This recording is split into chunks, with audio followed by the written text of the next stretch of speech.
As people across the country start to assess the devastation of these deadly twisters, many are asking, how can I help?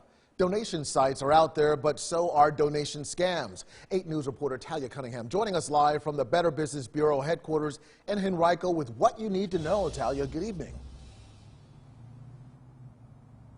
Hey, Eric, good evening. Well, today I watched and interviewed as a Henrico County woman donated half of her monthly pension to survivors out in Kentucky. Now, needless to say, many hearts are in the right place, but there are people out there ready and willing to take advantage and steal your money.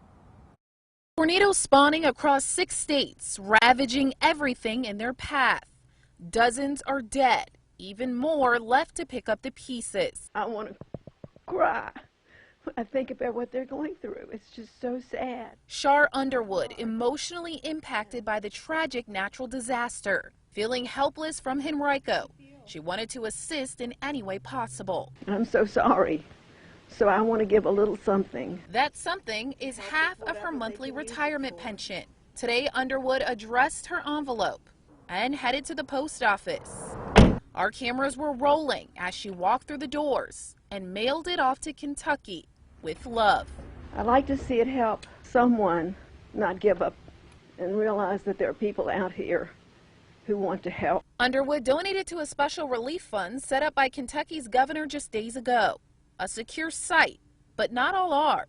When we see a tragedy happen, right behind them, following, are the scammers and the fraudsters. That's Leslie Blackwell with the Better Business Bureau, who says scammers are out looking to take advantage of generous people. If you donate money, do your homework. Blackwell says be sure to vet the organization or charity. If you can, donate on their direct website, not through text or social media links. Always use a credit card and beware of pop-up fundraising pages. Who actually started that GoFundMe page? Are they family? Are they friends? Look at some of the comments. You've just got to be careful because sometimes that money never gets to the people that it's intended to help.